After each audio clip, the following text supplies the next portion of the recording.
Hi everyone, again welcome to my YouTube channel. तो आज का हमारा टॉपिक रहेगा फर्स्ट चैप्टर का फार्माकोकाइनेटिक्स।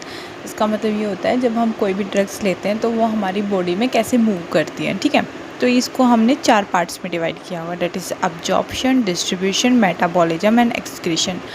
तो हम इसको बहुत छोटा करके, ये ना बहुत बड़ा है बुक्स के अंदर, तो हम इसको जस्ट छोटा करके हम इसको पढ़ेंगे। ठीक है, तो एब्जॉर्प्शन में क्या होता है, एब्जॉर्प्शन में जब हम कोई भी दवाई लेते हैं, ठीक है, उसके बाद जैसे वो सर्कुलेशन में गई, कैसे वो सर्कुलेशन में गई, हमने इंजेक्शन से लिया, ऑरल से लिया, सबलिंगुअल से लिया, हमने कैसे भी लिया, उसके बाद वो कैसे वो सर्कुलेशन में गई, ठीक है, कैसे वो एब्जॉर्ब हुई, डेट इज़ एब्जॉर्प्शन।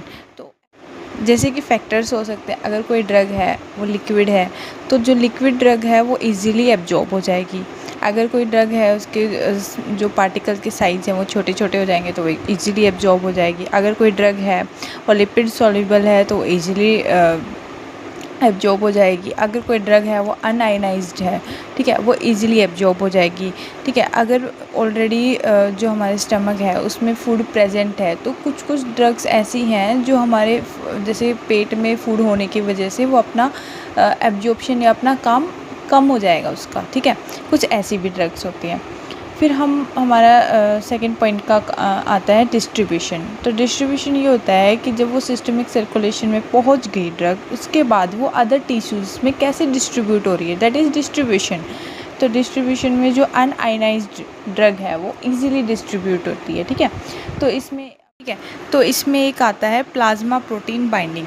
तो प्लाज्मा प्रोटीन बाइंडिंग में होता है कि कुछ ड्रग्स जो हैं सर्कुलेशन में वो डिस्ट्रीब्यूट होने के लिए जो प्लाज्मा प्रोटीन्स हैं उनके साथ बाइंड हो जाते हैं। जैसे कोई एसिडिक ड्रग है वो एल्ब्यूमिन के साथ बाइंड हो जाएगा, जो बेसिक ड्रग्स है वो अल्फ़ा एसिड ग्लाइकोप्रोटीन के साथ बाइंड हो जाएगा। ठीक है, तो इससे ये डिस्ट्रीब्यूशन ईजी हो जाएगा। कुछ ड्रग हैं जो ब्लड ब्रेन बैरियर को क्रॉस कर सकती हैं, कुछ ड्रग्स हैं जो ब्लड ब्रेन बैरियर को क्रॉस नहीं कर पाती। ठीक है, जो अनआयनाइज्ड ड्रग है वो ब्लड ब्रेन बैरियर को क्रॉस इजीली कर पाती हैं। तो आ गया, जब आप कोई स्पेसिफिक ड्रग पढ़ोगे तो आपको बहुत ज़्यादा ज़रूरत पड़ेगी कि उसमें ये नोट मतलब मेंशन करने के लिए कि ये ड्रग ब्लड ब्रेन बैरियर को क्रॉस कर पा रही है कि नहीं कर पा रही है। तो ये काफ़ी इम्पोर्टेंट हो जाता है। ठीक है, इसको बिना अंडरस्टैंड किए आप कोई भी स्पेसिफिक या कोई भी इंडिविजुअल ड्रग आप कंप्लीट नहीं कर पाओगे, उसकी फार्माकोकाइनेटिक्स नहीं लिख पाओगे और आपको काफ़ी दिक्कत भी आएगी। ठीक है, उसके बाद हम बात करते हैं मेटाबॉलिज्म। मेटाबॉलिज्म में हमने प्रीवियस क्लास में हमने ये पढ़ लिया था कि एंजाइम इंडक्शन और एंजाइम इन्हिबिशन क्या होता है, ये ऑलरेडी हो चुका है। फिर हम बात करते हैं एक्सक्रीशन। कोई भी ड्रग है उसने अपना काम कर दिया, अब वो वाटर सॉल्युबल हो चुकी है। ठीक है, अब वो बॉडी से बाहर निकलेगी। तो कुछ ऑर्गन्स हैं जो उन ड्रग्स को बाहर निकालते हैं, जैसे किडनी, मेनली तो किडनी होते हैं, यूरिन से बाहर निकलती है वो। ठीक है, इंटेस्टाइन भी होती है, कभी कभी लंग्स भी होते हैं, जो लंग्स हैं वो ड्रग्स को बाहर निकालते हैं कभी, बट समटाइम्स, रेयरली कुछ ड्रग्स हैं, ठीक है, जो कभी कभी बहुत ही लिटिल अमाउंट में ना सलाइवा से, स्वेट से या फिर मिल्क से भी एक्सक्रीट होता है।